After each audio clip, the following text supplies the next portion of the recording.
Alright, let's dive right in. Number 8. Gorillas were once dismissed as pure fantasy. Prepare to have your mind blown. Envision a world where gorillas exist only in the realm of make-believe, akin to unicorns. For millennia, this was precisely the consensus.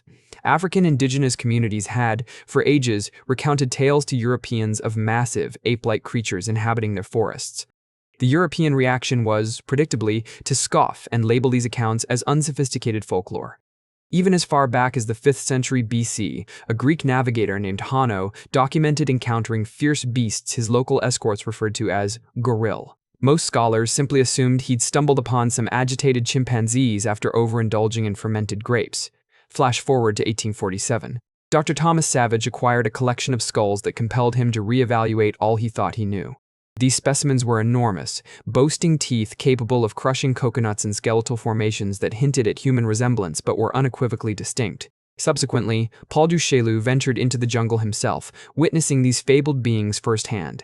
One can almost hear the local inhabitants silently murmuring, "We've only been telling you this for centuries," but of course, feign astonishment. Even with the existence of lowland gorillas verified, the scientific community continued to dismiss mountain gorillas as fabricated stories.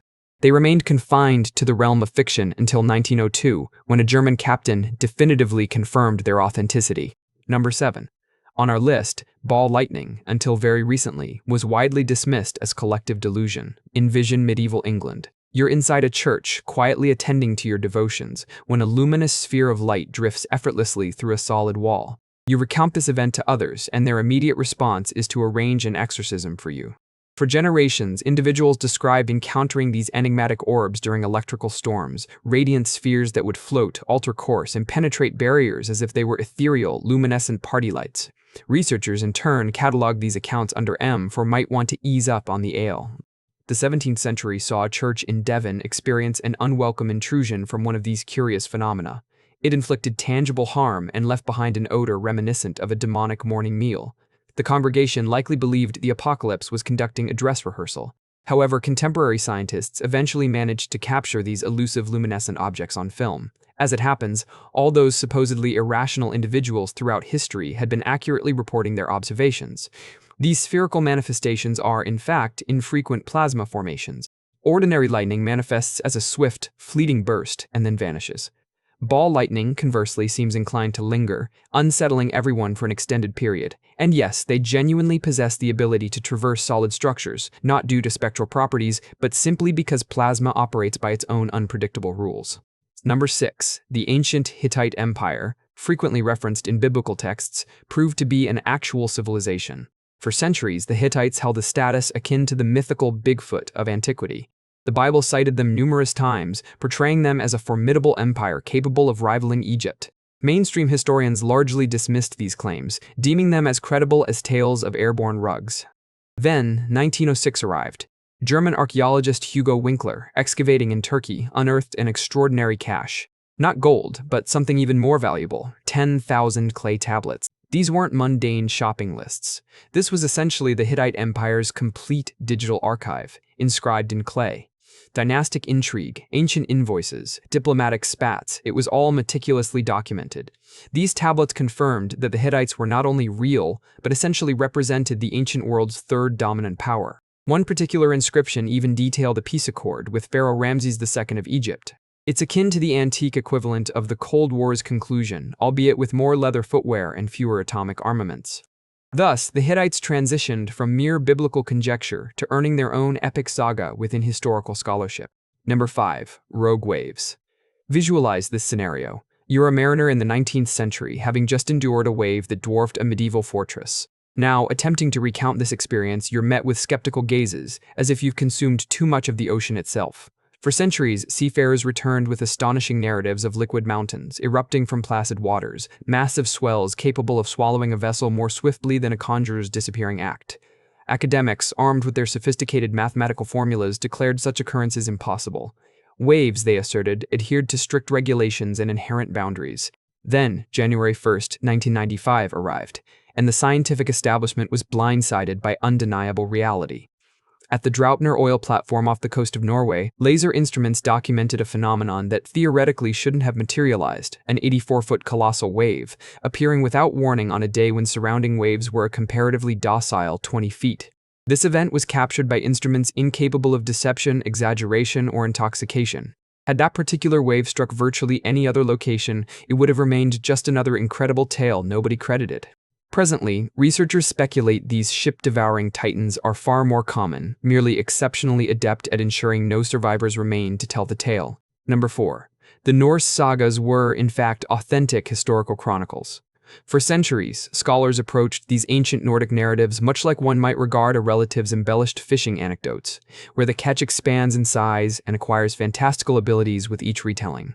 The Vinland sagas specifically detailed Viking voyages across the Atlantic, establishing settlements in North America. The majority dismissed these accounts as pure fiction, essentially questioning if the god Thor himself had personally ferried them across the vast ocean.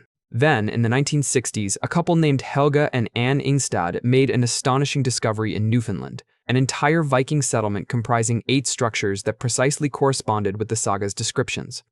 This site, named Lanze Aux Meadows, was fully equipped, featuring dwellings, workshops, and even a forge.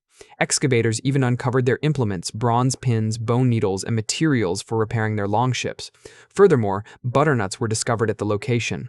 Significantly, butternuts do not naturally grow near Newfoundland due to the extreme cold. This implies these Norse explorers weren't merely establishing a temporary encampment in Canada. They were embarking on extensive journeys deep into the North American continent. Number 3. Meteorites were considered nothing more than rustic superstition until 1803. Try explaining to an 18th century savant that stones descend from the heavens. They'd likely inquire if you'd been frequenting the local pub excessively. For hundreds of years, anyone asserting they'd witnessed sky rocks was branded as intoxicated, deranged, or a combination of both. The leading intellectuals of the era were steadfast in their conviction that the celestial sphere was flawless and immutable. Space rocks interrupting this pristine order. That was as absurd as suggesting one's horse could perform advanced mathematics. When villagers presented tangible meteorites as evidence, scientists offered alternative explanations, attributing them to volcanic eruptions or powerful winds. Anything but acknowledging that rocks might originate from beyond Earth's atmosphere. Then came 1803 in L'Aigle, France.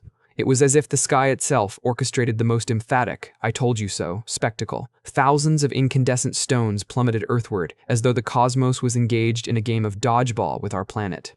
The entire populace bore witness. Irrefutable evidence lay everywhere. Tangible extraterrestrial rocks, ready to be collected and presented to any skeptical academic. Abruptly, what had previously been dismissed as superstitious peasant folklore transformed into pioneering scientific observations. Europe's most brilliant intellects had dedicated generations to ridiculing individuals who were, inadvertently, practicing observational astronomy.